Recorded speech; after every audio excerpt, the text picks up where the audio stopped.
All right. I think it's a minute after, so we'll get started. Hello once again. My name is Mamta Mitter. I'm an IT director at Dolby.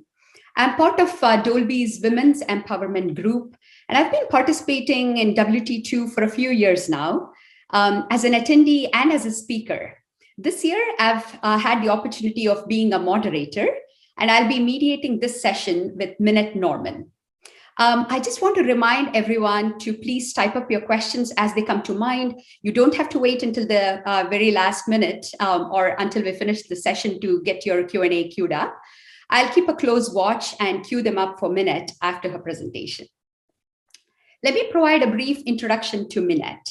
After 30 years in the software industry, Minette launched her consulting business, Minette Norman Consulting LLC, which is focused on developing transformational leaders who create inclusive working environment. Prior to this, she had a successful career journey as the VP of engineering practice at Autodesk, where she worked with over 3,500 engineers around the globe, implementing state-of-the-art engineering practices while fostering a collaborative and inclusive culture. Minette is also a keynote speaker on topics of creating inclusive workplaces, psychological safety, transformational leadership, and embracing empathy. She has been recognized as one of the most influential women in Bay Area business by San Francisco Business Times and as Business Role Model of the Year in the 2018 Women in IT Silicon Valley Awards. She serves as the board of directors of Equalize Health, a nonprofit devoted to developing medical technologies for impoverished and vulnerable populations worldwide. It is my pleasure to turn it over to Minette, who will elevate joy and walk us through job crafting. Welcome, Minette. Thank you so much, Mamta. A few years ago, I was invited to give a keynote speech at an internal engineering summit at Autodesk, where I was VP of engineering practice. The theme of the talk was, or the theme of the conference was purposeful innovation. And I was asked to give a talk about finding more purpose in our work. And so in preparing for this talk, I started to read about finding purpose and meaning in everyday work. And I wasn't really surprised when I read that people who find meaning in their work tend to be more satisfied than people who just consider their work to be a job. But what I was really surprised by was some research that I found by a professor from Yale named Amy Wrzesniewski. And Amy Wrzesniewski started to do research on people in different fields of work. And one of the people that she started to interview, a group of people, were hospital janitors.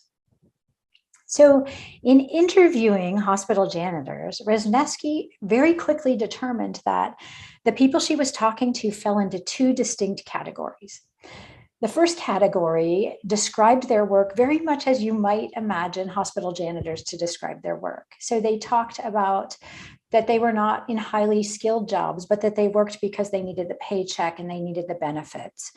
And they talked about when they did their work, she asked him, what do you do? What is your day-to-day work? And they said things like, well, we clean floors, I replenish supplies, I clean restrooms, I pick up soiled linen. So this was sort of what she expected when she started to interview hospital janitors. But there was a second category of janitors who on paper had the same job, but they described their jobs very differently. She heard them say things like, I'm an ambassador for the hospital, or I am a healer. My job is to create sterile spaces in the hospital so that patients can heal. And so she was very interested in the second category of janitors, describing themselves as ambassadors and healers. And so she dug a little more deeply. And she asked them, well, what is it that you do day to day that makes you feel this way about your job? And so these janitors talked about things like, I form such strong bonds with the patients here that after they leave the hospital, we stay in touch because we've really established a connection. Another janitor said that he worried about the elderly visitors coming to visit patients, not being able to navigate the labyrinthine hallways and parking spaces. So he would actually escort them to their cars, even though this was against the rules and could have gotten him fired. And there was one janitor who spoke to Wrzesniewski, and she said, I work with patients in the coma ward. So every patient here is in a coma. And I've gotten into the habit of taking the artwork from one patient room and moving it to another room. Because even though I'm not a medical professional, I can't help but think that maybe this would spark something in their brains and awaken them from a coma if they have a change in the environment. And as Wrzesniewski is talking to this woman, she said, is that part of your job to move the artwork around? And this janitor said, no, this is not part of my job, but it's part of me. So what Wrzesniewski and her colleagues had uncovered was a phenomenon that they referred to as job crafting. Amy Wrzesniewski worked with someone named Jane Dutton and Justin Berg, and they uncovered this phenomenon that they described as what employees do to redesign their work, which changes their level of engagement, job satisfaction, and increases their resilience and thriving. And what the research shows is that job crafting is not only good for the individual who practices it, but that it's good for the organization that they're a part of, because employees who practice job crafting are more flexible and are more mobile in terms of moving into different positions within a company. So I was really interested in this research, and I thought, well, I'm doing a talk at an internal summit. I want to talk to my colleagues here and find out how they may have been job crafting. So before I dove into that, I thought I better learn a little bit more about it. And I found out that there are really 3 ways of job crafting. One is task crafting, so changing the tasks that you do. So for example, if you do a lot of repetitive tasks and then you actually can automate them, you've changed the tasks, but you're still doing the same job. Another way to think about job crafting is relationship crafting. So changing the way you relate to others, maybe changing the people you interact with. So if you work in a fairly small team, you may expand your horizons to work with people outside your immediate team, and that enriches your experience. You may also enjoy, I talked to someone in a workshop, she enjoyed training other people, and that gave her new connections. So she was in customer support. She had trained new technicians, and that gave her new sort of levels of interaction and relationships. And the third kind of job crafting is really cognitive crafting, how you think about your job. What's the mindset of your job? So those janitors in the hospital were really thinking completely differently about their job in talking about being healers and ambassadors and doing meaningful work. They had just really shifted their relationship to their job. So as I talked to internal people when I was at Autodesk, I talked to probably, so this is not qualitative research, but it was qualitative rather than quantitative. I talked to about a dozen or more people. And even in that small sampling of people, I identified patterns in how people were thinking about their jobs. I didn't ask them if they were job crafting, but I said to them, how do you find meaning and purpose in your work? So what the first category that jumped out at me was interaction with customers. So I was talking to people primarily in engineering disciplines, and many of them did not have any contact with customers as part of their formal job descriptions. But they found that the connection to the customer and helping the customer gave them a huge sense of meaning and purpose. So one of the people I talked to was a content developer, and he said he felt that content was the bridge between products and customers. And he said, I focus on improving the workflow of content and information between us and our customers to make the customer's job easier. And that gave him a huge sense of purpose and meaning. And then a product designer talked to me about how he was so motivated by presenting prototypes and ideas to customers and hearing their groans when they didn't like something and seeing their smiles when they did like something. And that fueled his work for the whole year. Like, he maybe only saw customers once a year, but he always remembered them when he was doing his work. And that gave him this greater sense of purpose. The next category of people I talked to internally were people who felt that their connections to others, so really their relationship crafting, gave them a better sense of meaning. And a lot of it was focused around inclusion and belonging and helping mentor and support others. I had one manager tell me, she was a production engineering manager, and she said to me, you know, coming to work and knowing that I might mentor someone or support someone, or I might actually further the work of inclusion in this organization is a huge motivator and makes me be the best manager I can be. And another person who was from an underrepresented group said to me, I consider myself an advocate for those to be hired and those who are already here. And I like to think of myself as showing what is possible to those from underrepresented groups. And that gave him just this drive to come to work every day.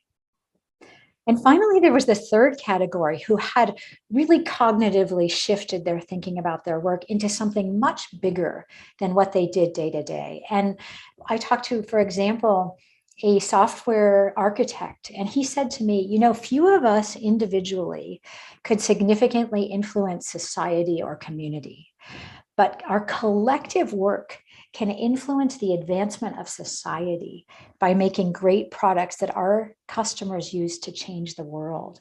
So he had just taken his individual work and the collective work and realized how it could have a positive influence on the whole world. And a writer that I talked to said to me, you know, the written word actually propels humanity forward. It always has, and it continues to. And so the work that I do, I think is actually helping promote learning and discourse. So these are fairly lofty interpretations of being a software architect or a writer, and yet they gave these people so much meaning every day. And so I knew that the research for my talk could not be complete unless I focused also on my own job crafting journey. And was I doing job crafting without even knowing what it was? And so I did a little introspection on my own work. So my work on paper was to actually help change our engineering practices as we moved from being a desktop software company to a SaaS company. So if you ask me what I did day to day, these are a lot of the words that I would use to describe my work. I was helping get everyone onto a continuous integration and continuous deployment practice. We were changing our tools and technology. We were trying to get people to share code and work more effectively together. And as I did this work, I realized that this is not a tools and technology challenge, although that is part of it. It is also a cultural challenge, a behavior challenge.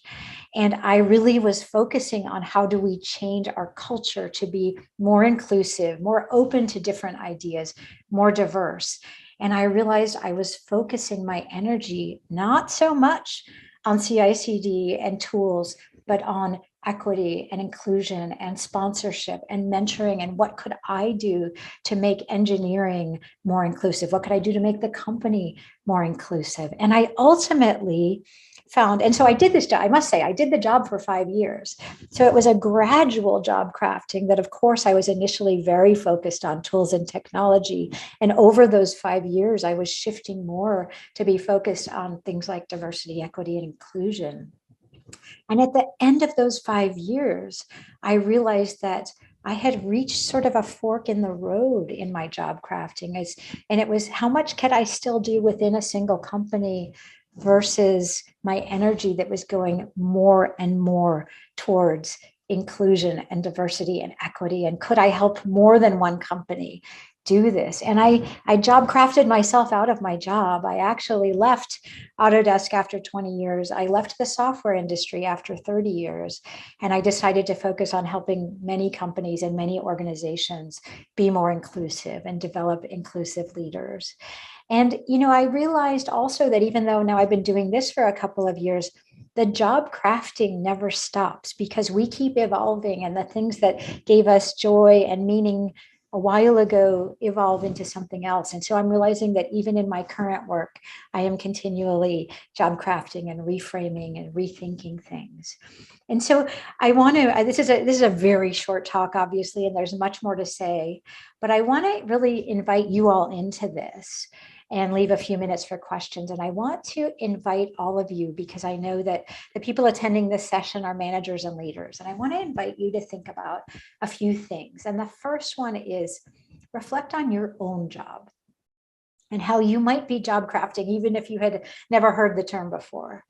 What are you already doing? How are you task crafting? How are you thinking about your relationships?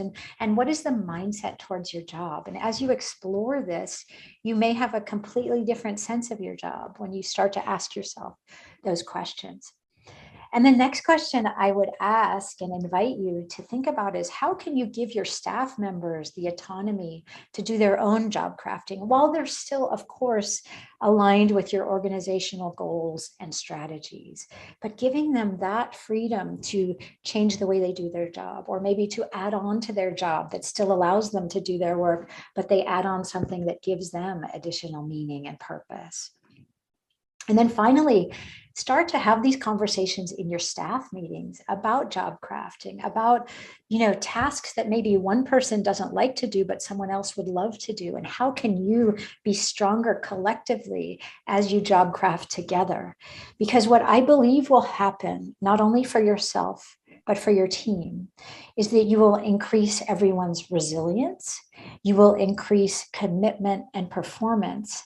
And I would wager to say that you will even increase joy, which is the theme of this conference. So I'm going to wrap up there, and thank you so much. And then we do have a few minutes for questions and commentary, and I'll invite Mamta to bring in the questions if there are any. Wow, that was amazing. Thank you for that enlightening and interesting session minute.